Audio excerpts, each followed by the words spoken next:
गए थे 12-13 साल से, और हम दिल्ली मजनू के टिल्ले रह रहे हैं जी। आ, कितना परिवर्तन देख रहे हैं? अब तो सिटीजनशिप का सर्टिफिकेट भी मिल गया है, कितना परिवर्तन जीवन में? सर ड्रीम कम ट्रू वाली फीलिंग है, मतलब दिल बहुत खुश है कि नया जन्म हो गया, लाइक नया बॉर्न हो गया, मतलब कि बहुत खुशी है इस चीज़ की कि नागरिकता मिल गई है हमें सर। कहाँ से आए थे आप? पाकिस्तान से जी। कितनी दिक्कतें थी यहाँ पर बिना सर्टिफिकेट के? सिटीजनशिप नहीं थी, क्योंकि कहीं ना कहीं आप लोगों को बोला भी जाता होगा कि बाहरी हैं। भारत सरकार के नए नागरिकता संशोधन अधिनियम यानी कि सीएए के तहत पाकिस्तानी हिंदू शरणार्थियों को नागरिकता देने का महत्वपूर्ण निर्णय लिया गया है। दिल्ली के आदर्श नगर और मजनू का टीला शिविरों में रहने वाले इन शरणार्थियों के लिए यह एक बड़ा आश्चर्य और खुशी का विषय है।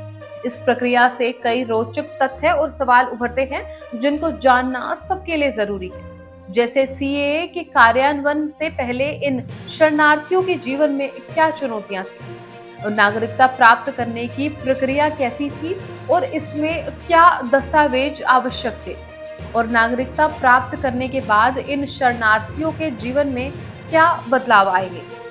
आइए इन सभी सवालों का जवाब ढूंढते हैं। नमस्कार, स्वागत है आपका एयर न्यूज। 15 मई 2024 को भारत सरकार ने नागरिकता संशोधन अधिनियम यानी कि सीएए के तहत पाकिस्तानी हिंदू शरणार्थियों को नागरिकता प्रदान करने की घोषणा की।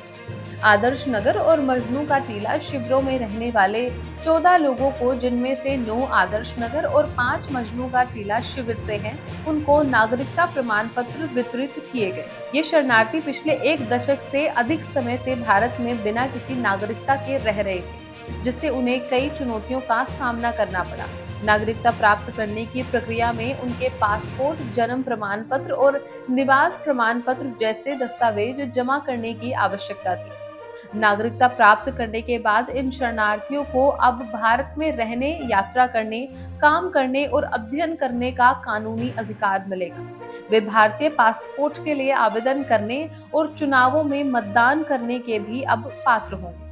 आपको बता दें कि पाकिस्तानी हिंदू शरणार्थियों का भारत आगमन 1947 के भारत पाकिस्तान विभाजन के बाद से शुरू हुआ था। तब से उन्हें पाकिस्तान में धार्मिक उत्पीड़न और भेदभाव का सामना करना पड़ा। 1971 के भारत पाक युद्ध के बाद शरणार्थियों की संख्या में वृद्धि हुई।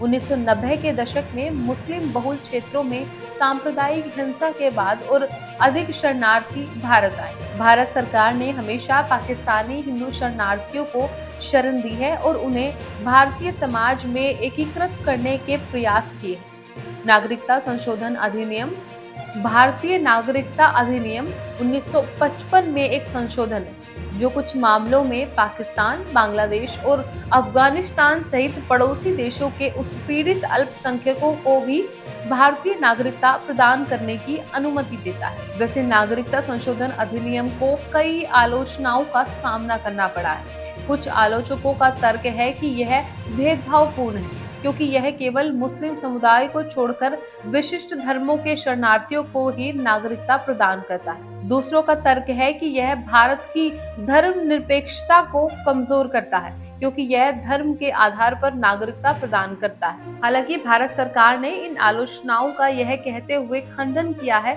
कि यह अधिनियम केवल उत्पीड़ित अल्पसंख्यकों की रक्षा के लिए है और इससे भारत की धर्मनिरपेक्षता को कोई खतरा नहीं।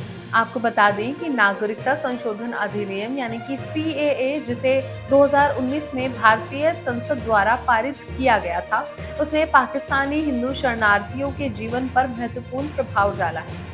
यह अधिनियम पाकिस्तान, बांग्लादेश और अफगानिस्तान के उत्पीड़ित अल्पसंख्यकों को, जिसमें हिंदू, सिख, बौद्ध, जैन, पारसी और ईसाई शामिल है, उनको भारतीय नागरिकता प्रदान करने की अनुमति देता है। तो इस तरह हमने जाना कि नागरिकता संशोधन अधिनियम पाकिस्तानी हिंदू शरणार्थियों के लिए एक महत्वपूर्ण विकास है जो भारत में रहते हैं। इससे उन्हें जीवन, स्वतंत्रता और खुशी का पीछा करने के अधिकारों के साथ पूर्ण भारतीय नागरिक बनने का अवसर मिलेगा।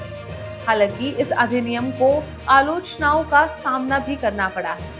लेकिन सरकार का मानना है कि यह केवल उत्पीड़ित अल्पसंख्यकों की रक्षा के लिए एक आवश्यक कदम है। फिलहाल इस रिपोर्ट में बस इतना ही। इस मुद्दे से जुड़े कोई भी सवाल या अपने विचार आप हमें हमारे कमेंट में लिख सकते हैं और इसी तरह की देश और दुनिया की तमाम खबरों के लिए चैनल को सब्सक्राइब करके बेल आइकन को दबाना ना भूलें, ताकि आने वाले समय में आपको हमारी महत्वपूर्ण वीडियो की नोटिफिकेशन समय से प्राप्त हो सके।